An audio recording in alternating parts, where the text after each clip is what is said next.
Hi, how's it going today? It's Thomas Steed. Just wanted to do a video, being as it is Christmas, and I haven't done any videos on my Bibles as of yet.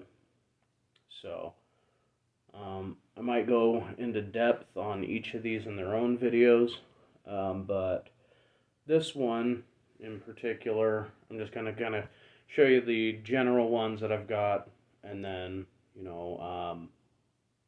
dive into the one that I find to be quite possibly the most useful Bible that you can buy and get the most amount of information out of it. Maybe it's two. It really kind of depends on what you're going for in a study Bible, as per what you're looking at. So this one right here is the first Bible that I had ever gotten. It's a old New King James Nelson, pretty standard, quick, easy Bible. It's not a study Bible, anything like that. Quick to grab and be able to take to church. That one's starting to get a little beat up. I'm looking at potentially getting that rebound. Another one that I've got here, I keep most of these inside of their boxes,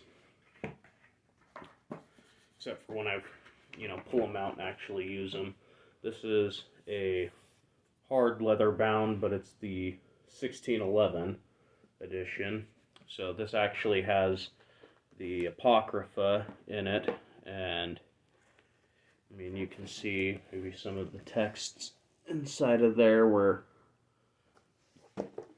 it's got, let me find a good example. Right up here at the top.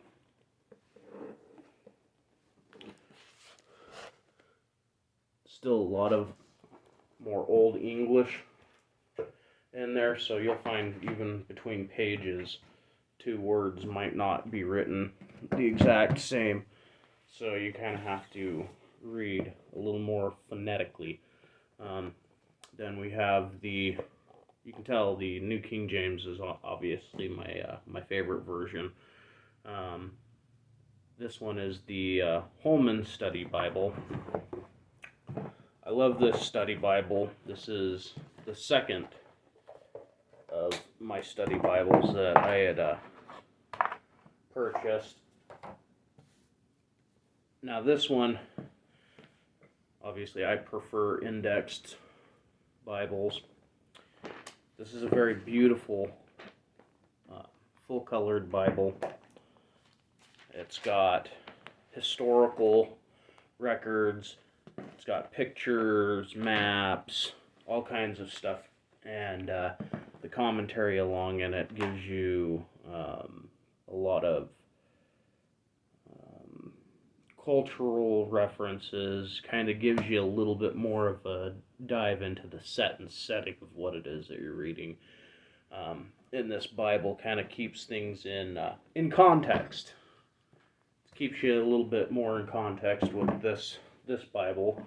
So I always do love to use that paired with the one that, if I'm going to advise you to get a study Bible, this is the study Bible of study Bibles. And anyone who knows their Bibles is going to tell you, if you want to exhaustively be able to go through a topic in the Bible, this is the Bible of Bibles for you. Okay, now this one is no longer in production, this particular version, because this was the Kirkbride, and since purchasing this, it's been sold over to Zonderland, I want to say is the name of the company that produces it now. Also indexed. But the big thing with this that you'll notice here, that entire section of it is all topical indexing. So your first portion of the indexing is the alphabetical index. So you look up your topic alphabetically, gives you the number, and then you go into the numeric index, and it will give you from front to back in the Bible everywhere that topic, word, whatever that topical number is, be it right here 1186 exhortations or 1191 false hopes. It'll go through and list everywhere that comes up in the Bible. It'll give you all the verses. So if you're a pastor or, somebody who just wants to be able to study the Bible and look at topic by topic and see where and how it's being used throughout the entire Bible, this is going to get you into the meat and potatoes of it. So, I know Zondervan is still in production of a lot of their Bibles. So, looking on their website, it didn't look like they have the New King James available indexed yet. It looked like the NIV is the one that's got the most amount of produced Bibles that they have a lot of different options in, which is fine. The NIV is a great Bible. My preference, though, is it's been the New King James, and it has been since I was younger. I like the King James itself. Obviously, I take it from First King James to the New King James, and between the two of them, it kind of gives me a little bit of an idea. I mean, there's other versions out there, and I actually just ordered 2 new Bibles that'll be coming, and I'll probably do a video on those. One of them is I'm not sure if it was Zondervan that made it or which one it was, but it's got the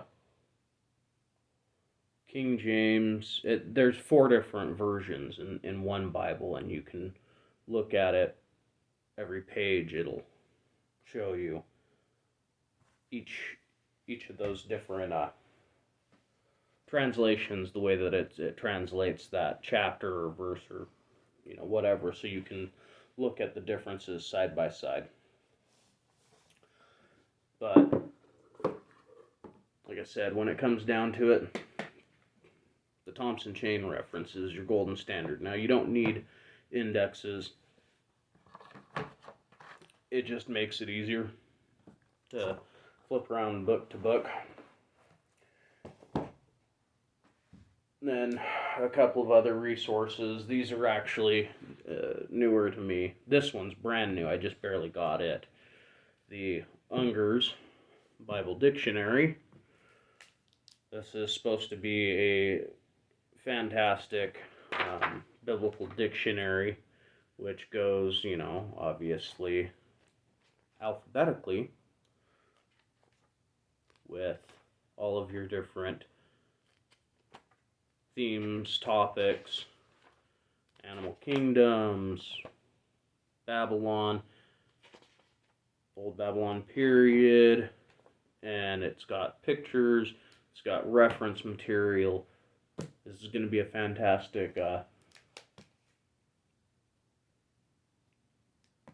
piece of reference material, study material to be able to use. Now, the next one we're going to show, everybody should know what this is too. The Strong's Exhaustive Concordance of the Bible.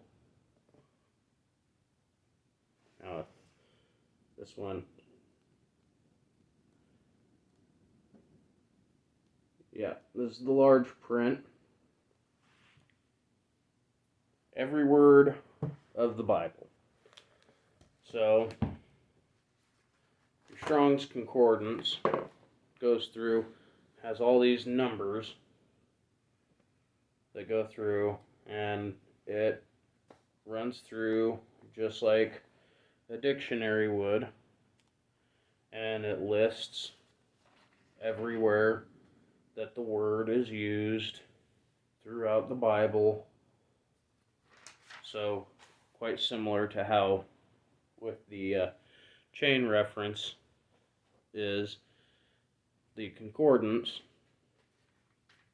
will give you an exhaustive list of where this word's used, how it's used,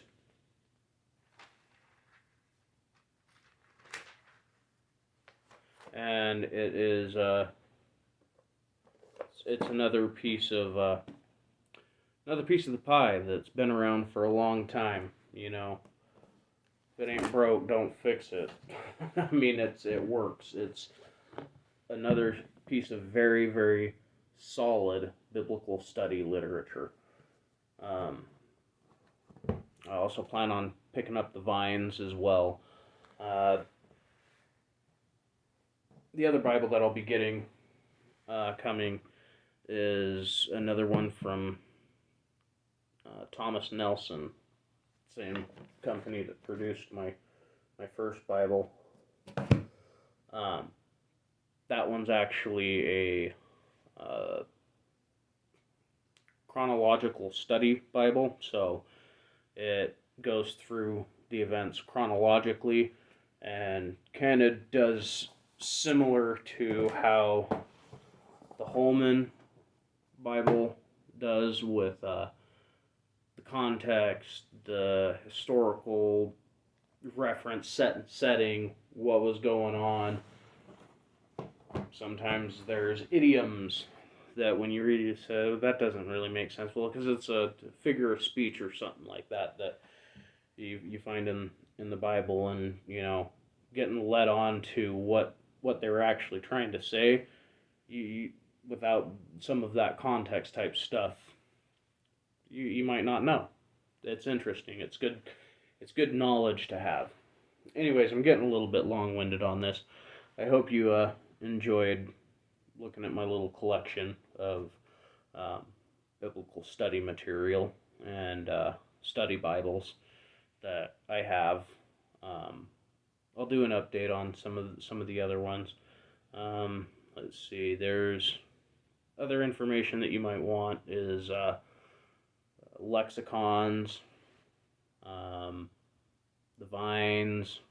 There's the interlinear Greek and Hebrew Bibles, which gives you the word-for-word translations from Greek and Hebrew, so that you can see this word's this and this and this. But anyways, thank you for your time. You have a good one. Bye.